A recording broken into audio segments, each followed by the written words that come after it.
I'm going Blackboard.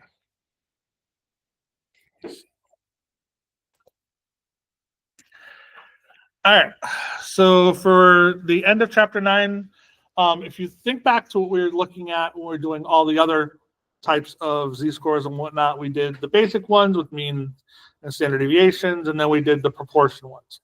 We're going to do the exact same thing with the samples. We're going to look at proportions today for the samples. So the only equation that you actually really need to use is this one. Mean is just your population's proportion. Okay, so whatever you believe that, or they give you the mean, the population proportion, that's just going to be your mean. So we don't need to do any major calculations or anything else for that.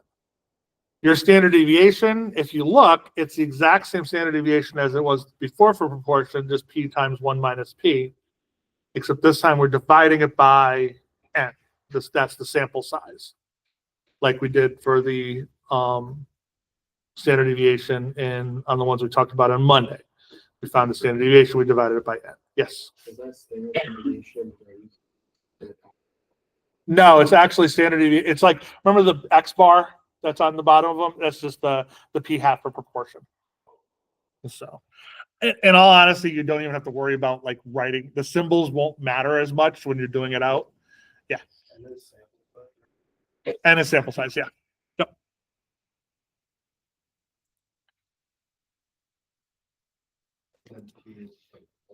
Yeah, p is the proportion. The p is actually whatever you're going to use for your mean.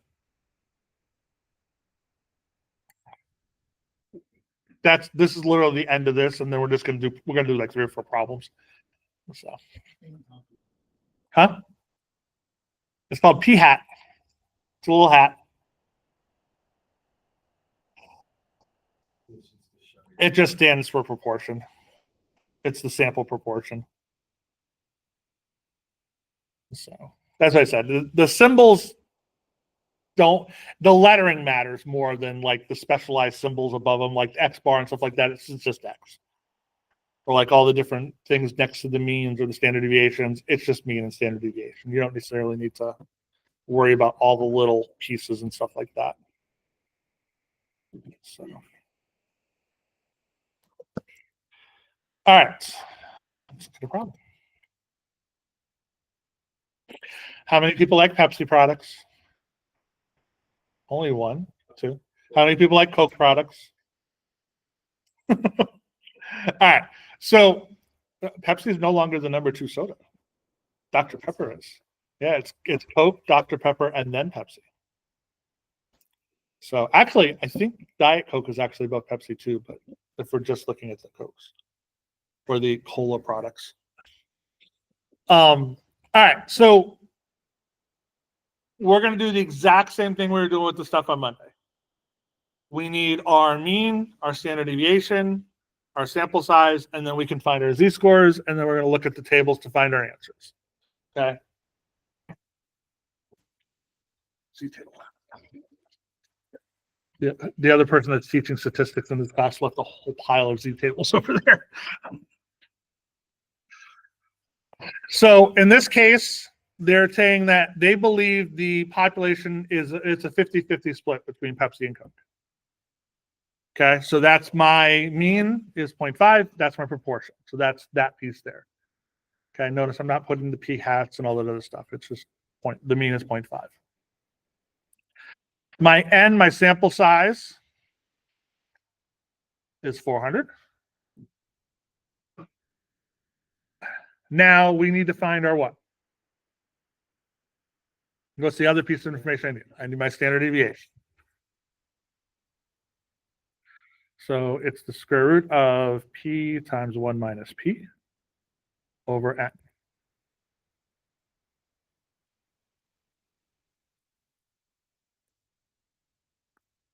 Now, I will say that I did notice some of the mistakes that I think people were making on the test were calculator based. So my suggestion would be use Desmos over your phone's calculator. Because The problem with your phone's calculator is you don't realize it does the order of operation correctly. So if you were to type in, like the z-scores are the ones that typically comes up. So if it's 35 minus 40 divided by 5, you get something like that. And what ended up happening was, I think some people goes, oh, well, 27's not on my sheet. Maybe it was 2.7, and they used 2.7. Okay. But what happened was it literally was dividing the 40 by 5 and then subtracting 35 minus 8 because it did the order of operations correctly. So by using Desmos, you can actually type it in exactly as the formula looks, so you know it was typed correctly.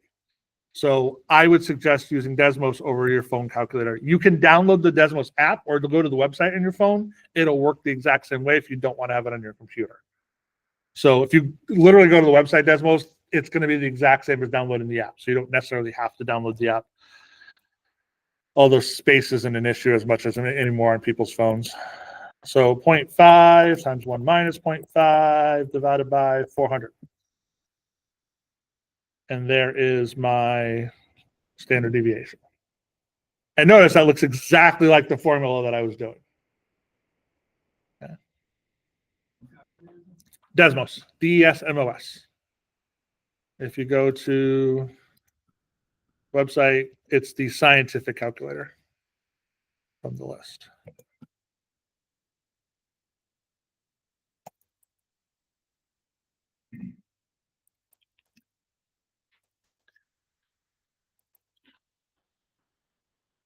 It also simplifies your fractions for you too. If you click the little button, it'll simplify your fractions, which can be helpful. So this one is 0.025. That's my standard deviation.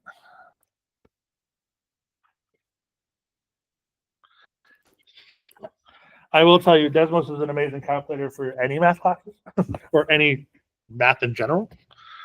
It's a nice little calculator that works.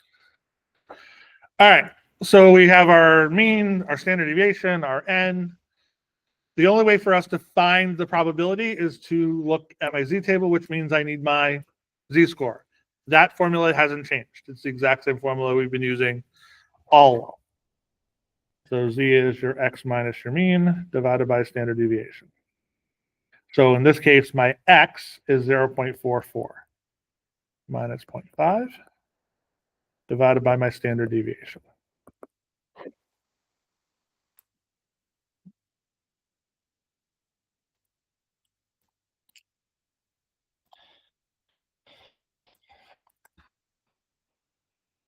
When you're using Desmos, I will tell you the easiest way to get a fraction, hit your division key first, gives you your fraction.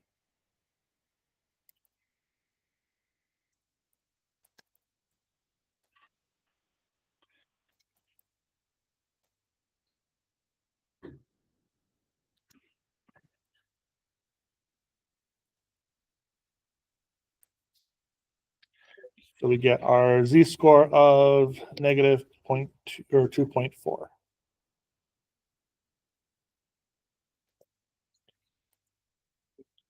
So now we look at our table.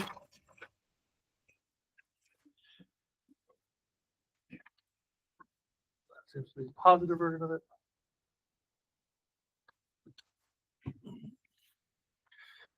And we get 0.0082.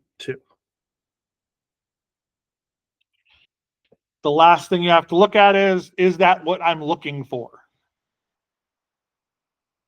So we want less than that, right?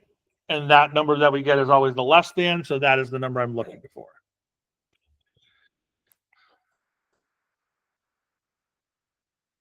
All right, so what's the probability that less than 0.44% or 44% of the people would prefer Pepsi?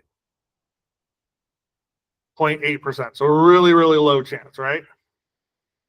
Okay, so let's say you took a sample of 400 people, and that's what you got.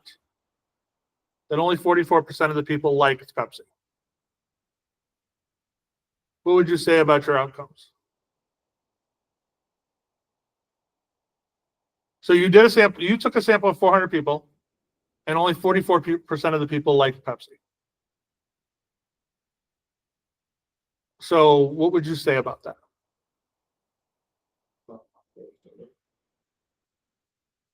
So, well, what is the chance of that happening?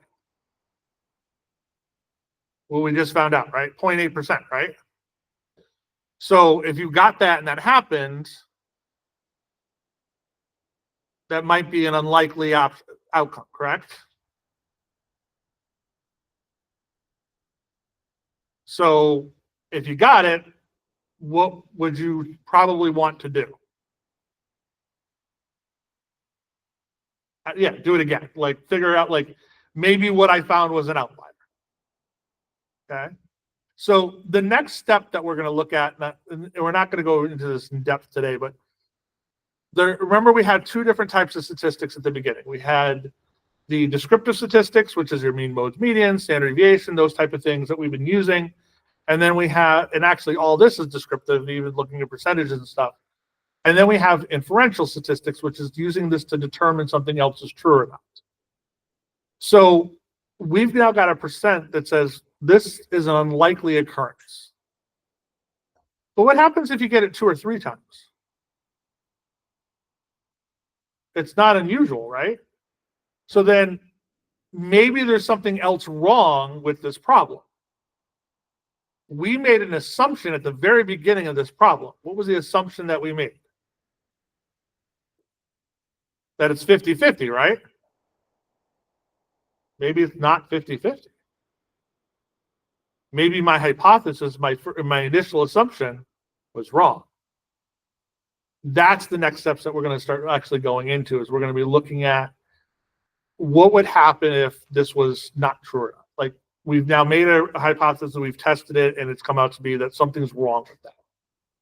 So then you can go back and start looking at that to make those changes. Yeah. Are we only saying that because the percentage is so low? Is that what we're Yeah, there's levels that when we're looking at it, it's like, okay, if it's below this, it's probably not going to happen. So maybe something's wrong. And when we go into it, that's more going to be in chapter 11. Is we're going to be looking at like confidence intervals and those type of things. Like, okay, it's falling outside of that range. So, all right.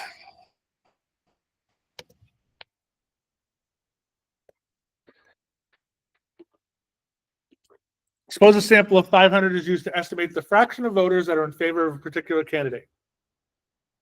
If the population proportion that favors that candidate is really 40% or 0.4, what is the probability that the error of the estimate will be less than 5 or 0.05, 5%? All right, so what pieces of information do I need? We need our mean and our standard deviation, right? So my mean is what? 0.4, okay. My n is 500. What's my standard deviation? Yep, so we have to solve for the standard deviation.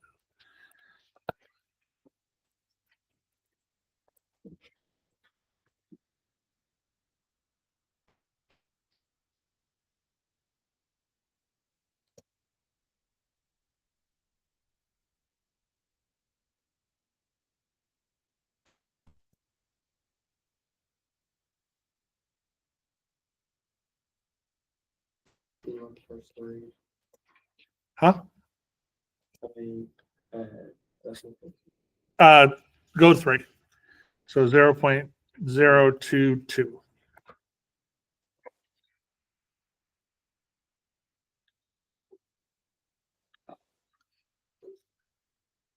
All right, so we've got our standard deviation. What's next? Okay. What's X?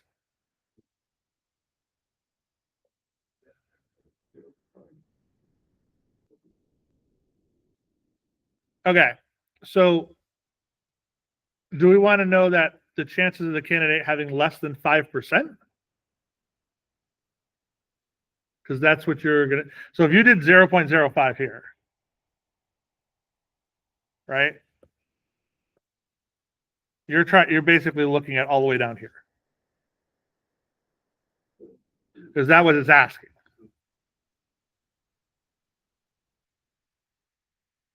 Well, either that. So think about the last problem, right? The last problem said if the middle is fit 0.5, what's the chances that it was at 44%, right? This one's saying, okay, the middle is 0.4. What's the probability that the error is less than 5%?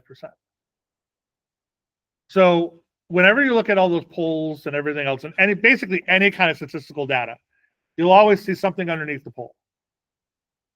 It'll say plus or minus 3%. What does that mean? Yeah, so it basically means that if they're telling you they're projecting it at say 45%, because I won't use this number. So 45%. If they're saying plus or minus 3%, that means the real answer could be anywhere from where to where. Right, 42 to 48, right? That's what this is. So if we're saying what we got was 0.4 and their error is 0.05, where are we really looking between? Right, we're looking for between 0.35 and 0.45. We're looking in here. Yes, so in this case, we're going to have to do two z-scores and subtract them because we're looking between two things.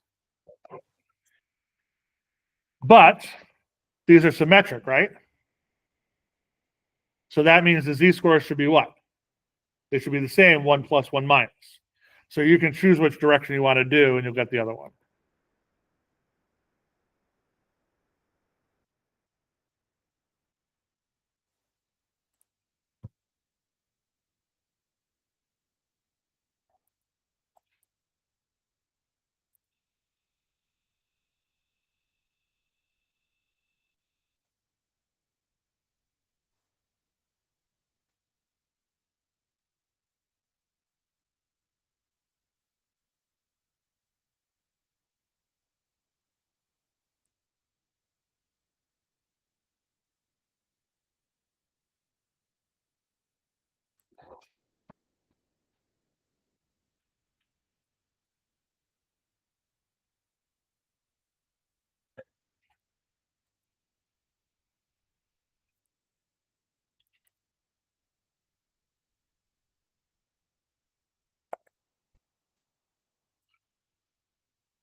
All right, so what's the, so we've got our z-scores. Now what's the next step? Yeah, let's find our two numbers, right? So 0, 1, 1, 6, 0, or 6. 2, 2, 7. Yeah. And the other one is 9972. Wait, no, sorry, wrong one. 9884. And what are we going to do to these two numbers? Track them, and we get what?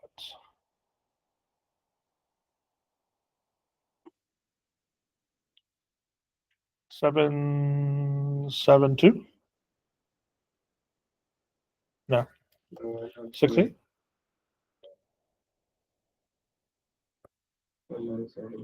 Yeah.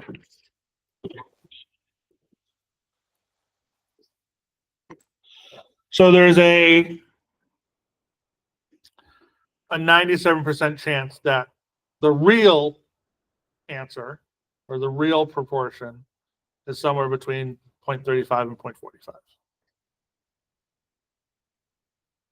That's why there's always that plus or minus on there. Because they're just taking a sample. They don't know where the actual value is. They just know they know it's going to be somewhere between these two values.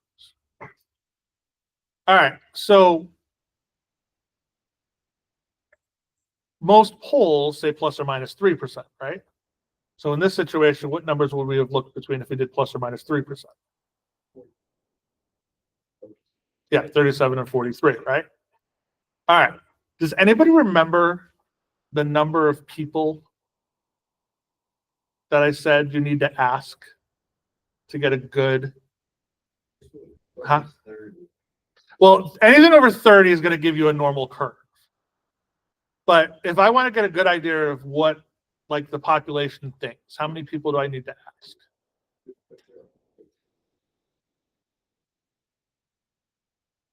How many people would I have to call across the entire United States to find out who they think would win the presidency?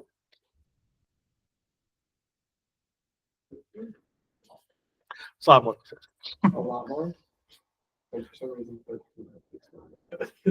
1,300 is not bad, but it's just over 1,000. It's about just over 1,000 people. But notice, did I tell you what the population was? The population doesn't matter. In this problem, I didn't tell you what the actual population of what we're looking at is.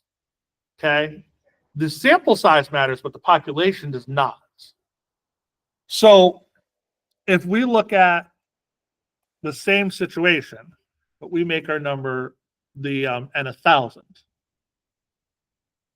Now find me the percent that's between the 3%, plus or minus 3%.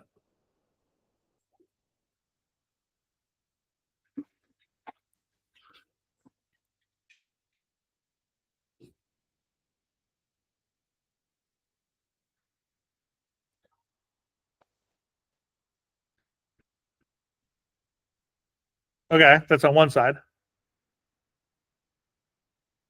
Wait, wait, that's not right. so we have to refine that. You have to find your standard deviation and then your z-score. I think you skipped a step.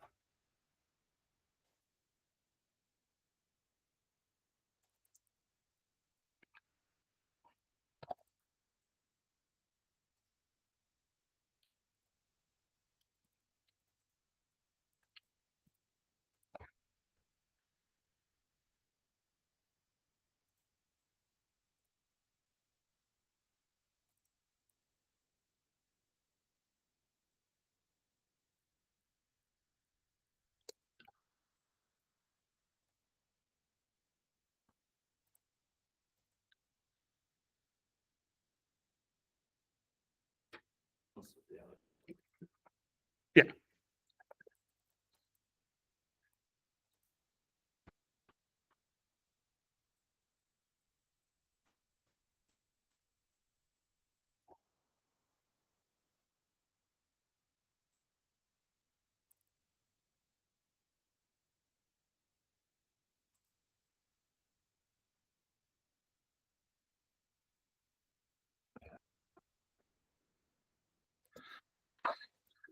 All right, what was my standard deviation real quick? Okay. And your z-score was 2? So -2 and 2. And when you find those and subtract, you should get 0.95.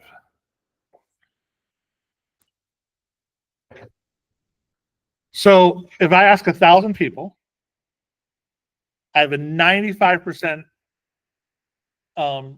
chance that I'm within 3% of the actual answer. Okay? Just by asking 1,000 people. What's the key to asking those 1,000 people, though? Those 1,000 people have to be what? Randomly selected.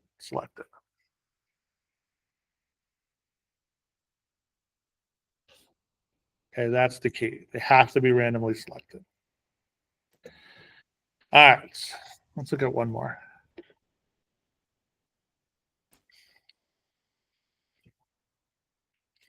All right, what pieces of information do I need? So N is 50.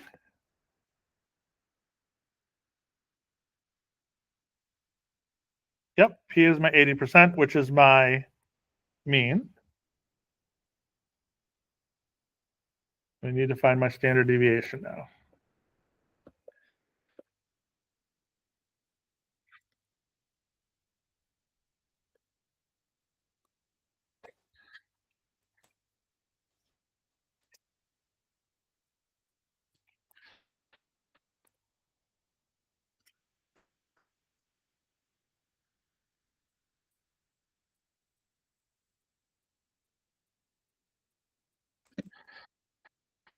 .057.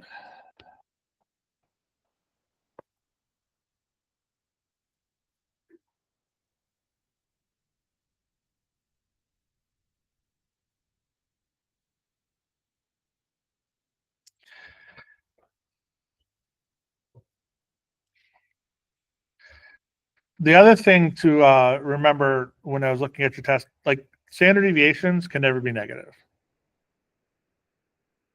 Okay, your z scores can be negative. That's possible. Your percentages, your probability can never be negative. It's got to be between 0 and 1, so it cannot be negative. I did see some of those on the test too. Yeah. When I put the division and it doesn't underline the whole thing. Put the division first. Yeah. So like when I'm doing the square root one, I'll do the square root and then I hit divide. What? When you put the square root, it instantly underlines the whole thing. Right, but it divides. So what? But the division's now outside the square root. No, do the square root first. And then type in whatever. Just enter the division. And now do the division.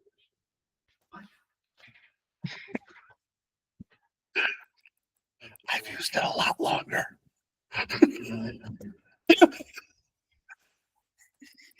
It works for me. You got lucky. If you highlight things too, sometimes it puts the division, it'll automatically division the things under there too. So that is possible as well. All right, let's do A.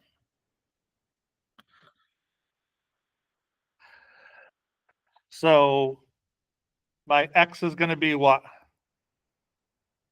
0.85. So now I got to find my z-score. So you notice it's most of the stuff's very repetitive. It's the same thing over and over and over again, which is good because that means you don't have to remember a million things. This is actually the most important part. It's the standard deviation and the mean. Once you get that, the process is the same after that point. So z equals, okay. What is it? 2.87? Oh, 0.87.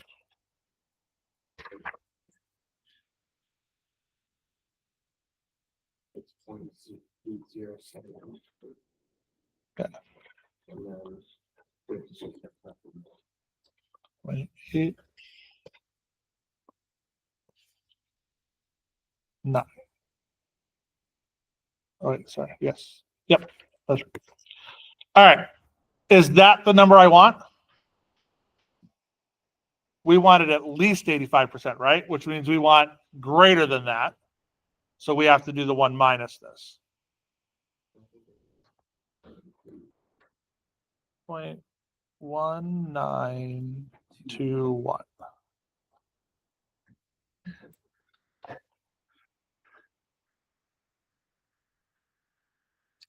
So about 19%. The chances of at least 85% of the flights being on time is 19%.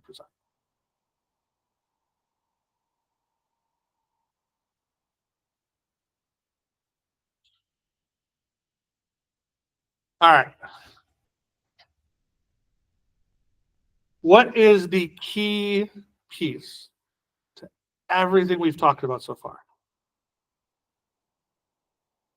Before we can do any of this stuff, what do we need?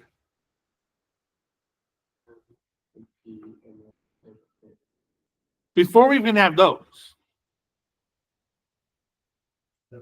a random sample. All right, so we need a random sample. Everything comes back to that piece of information, okay? One of the things I told you at the beginning of class, at the very beginning of the semester, is that what I want, if you get nothing else out of this class, is at the end, is to be able to be discerning when you're looking at people giving you information and data, all right?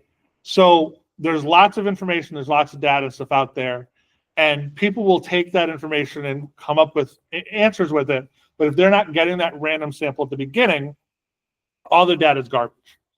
So you need to be able to look at it and go, okay, how did they collect this data? Was it good data before I even accept your results and looking at your results?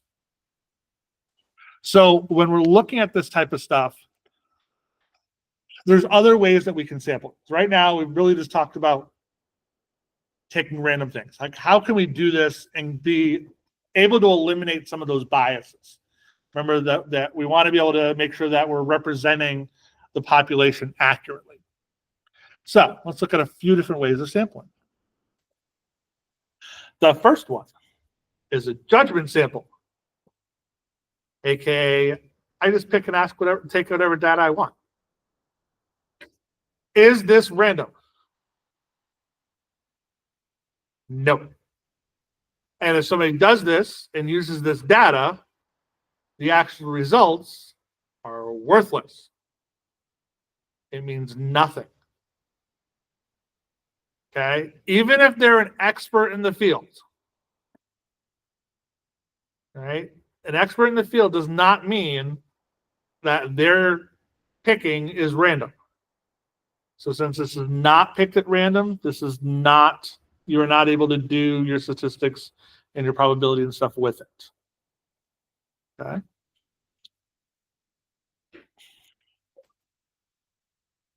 A convenience sample. Give me an example of a convenience sample.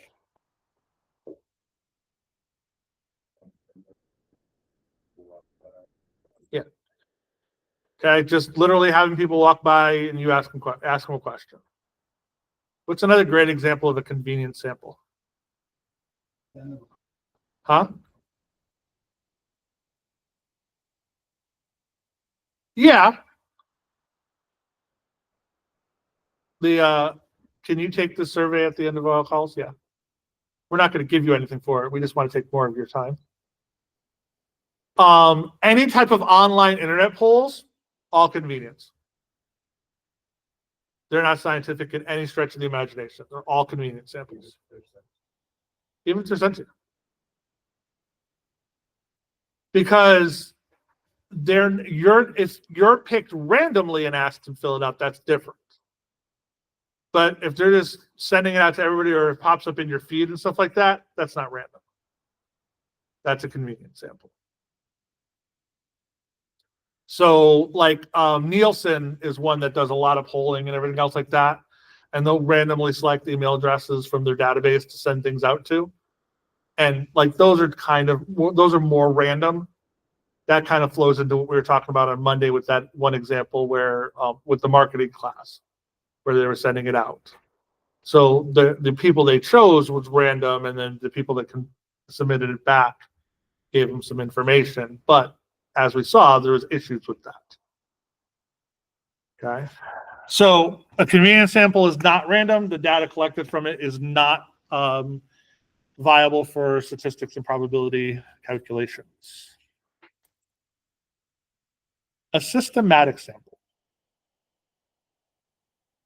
Take data, and I'm going to take every fifth value and use it. Is that random? No. If I take a list of values, why isn't it random? Huh?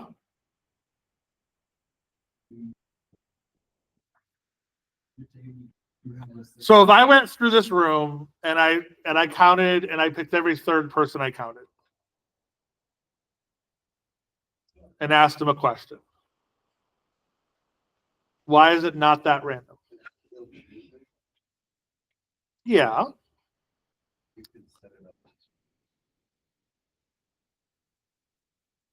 Okay. So what if I had you guys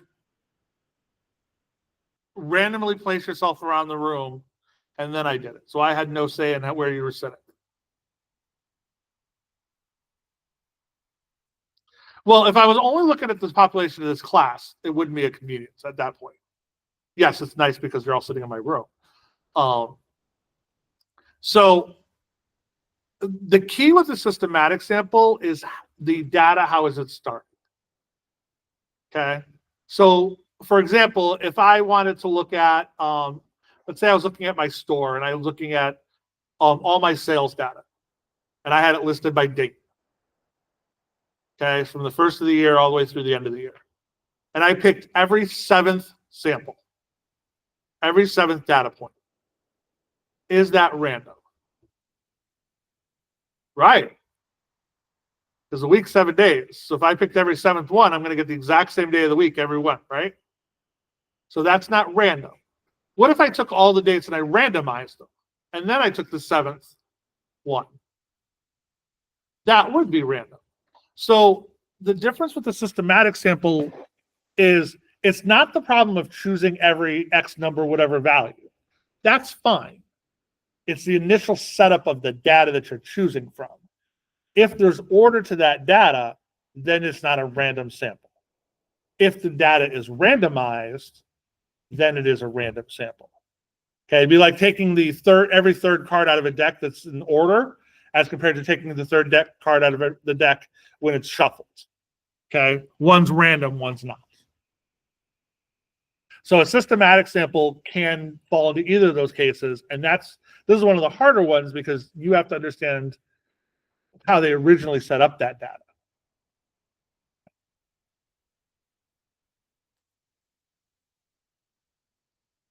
Cluster sampling. So cluster sampling is when we divide groups into a cluster. Clusters are typically natural groupings that are evident in the population. So, give me an example of a cluster in the school, in this building. Huh? Classrooms would be a great example of a cluster. You guys cheat and hear all my answers ahead of time. My last class was not this good with coming up with the answers. So when you're looking at clusters, you don't want to look at the people in the clusters. You just want to look at their groupings. So by looking at classrooms, we have a natural grouping of a randomized group of people. Okay, because there's no set reason why, like you're going to have people of different ages, and there are people of different genders, and there are people of different ethnic ethnic groups, people of different economic statuses, all in the same class. So you're not looking necessarily at those type of things. You're just looking at, like, here's a groups of people. What's another good example of a cluster sample? Not necessarily in the school, but in general.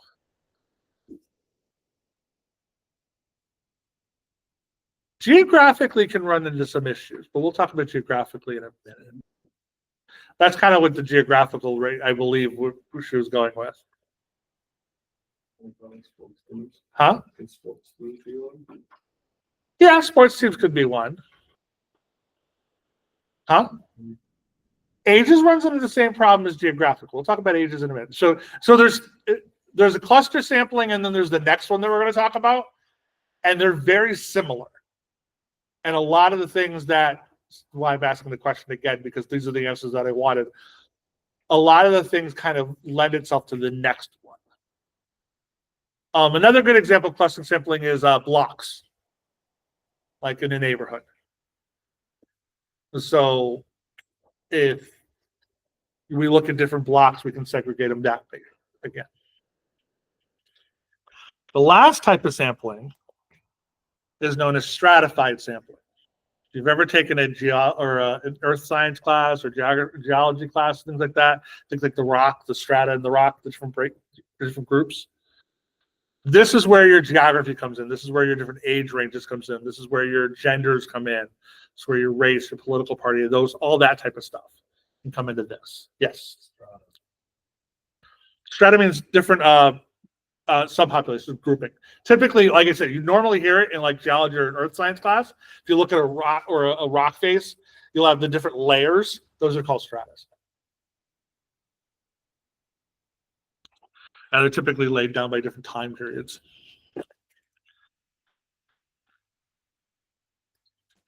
So these are the key with these are identifiable characteristics of the population. So remember we talked about the biases when we're looking at it. We don't want to have to underrepresent or overrepresent populations. This is where the stratified sampling comes in. We want to identify those different strata that we need to look at that would have an impact on my data. And we want to make sure those groups are regular or represented well. So a good example of this is I have a town and they want to build a pool for the town. And they decided to do a cluster sampling, and they went around and they broke it up by different blocks, and they asked like every fifth block they asked. And they came back and they found out only 30% of the people wanted a pool. So the town decided they're not going to build the pool. Okay. Well, this town has about 50% of the population is more affluent. 30% of the population is, or 20% of the population is what, middle class, and 30% of the population is on the lower economic spectrum. When they did the cluster sampling, they picked a lot of the blocks in the affluent section. Why would affluent people not want a town pool? They have their own. So there was an inherent bias built into how I collected the data. So this was pointed out to the town, and the town went back and actually decided that what they did is they did what's known as a stratified sample. They split the neighborhood into those three different sections and made sure to pick blocks in each of those different economic groups to get a better representation of the town. And they ended up getting over 50% of the population wanted the pool, so they decided to go ahead with the plans for the pool. So when you're looking at it, those are the types of things that you need to keep in mind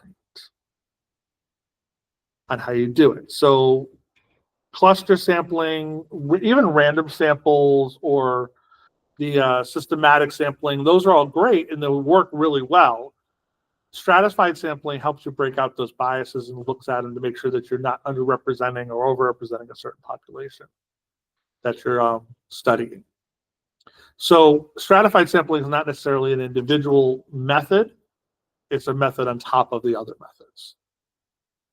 That make sense? All right.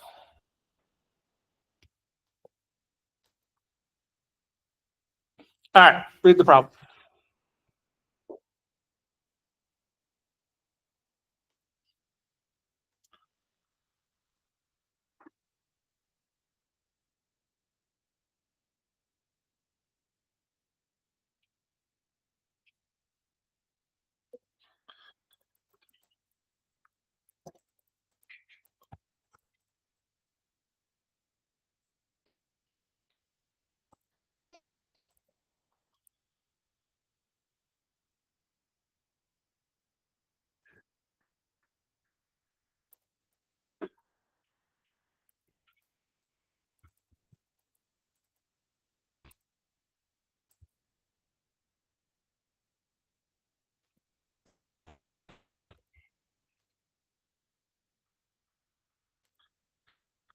What sampling technique was used?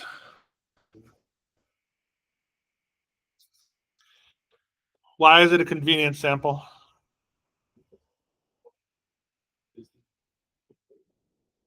Yeah, he just basically went to Disney World and asked a bunch of people, right? Yeah.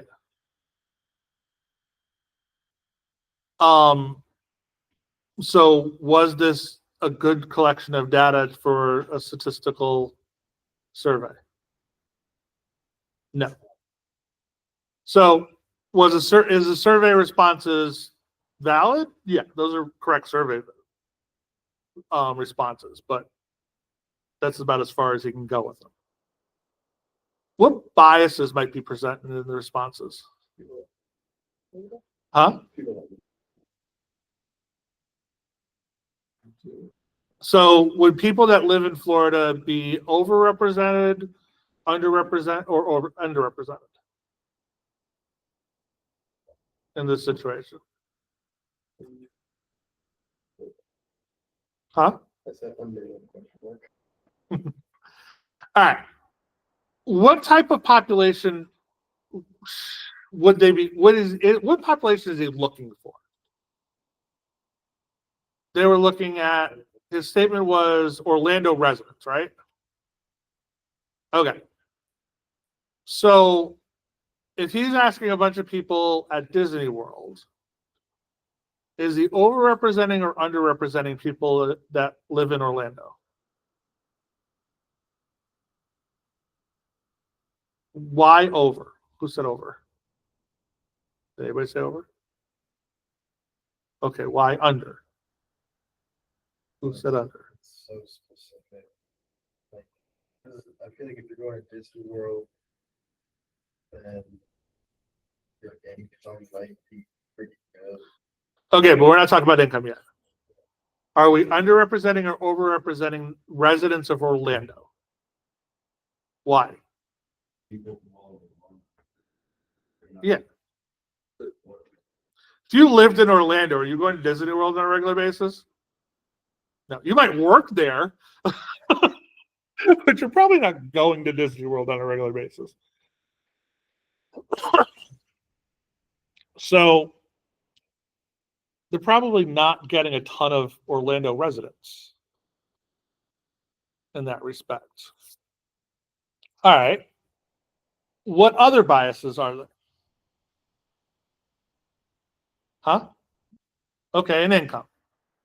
So what's the bias related to income?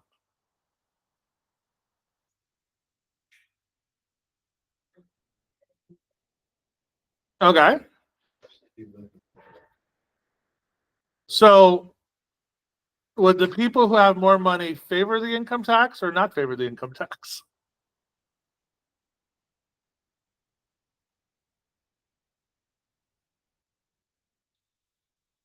So Florida doesn't have an income tax. If you did not know that. Just tax on your income. Yeah, we pay income tax here. It's the same as the federal income tax. We have a state income tax and a federal income tax. Florida does not have the state income tax. They still pay federal taxes. They just don't have a state income tax. They get it other ways, mostly from their actual residents. So plus they have sales tax and other things too to cover their taxes. So I would, looking at this, income levels, you're going to have higher income levels. Most of the time, if you have more money, you're probably not going to want to pay a lot of taxes. So they're probably not going to be in favor of a state income tax at that point. What group of people would be in favor of a state income tax for Florida? Yeah, people who are not in Florida. Like, wait, I'm paying an income tax. You should too. Is a 50% reasonable estimate for the proportion of Orlando residents who favor an income tax? No, for all the reasons we just said. And technically, that question they can't even ask because that would mean that the data that we collected was valid and it was a convenient sample. Okay. And we are done. Can you go back to the? Yes. Yeah, hold on. Let me just stop the recording. All I wrote was observation.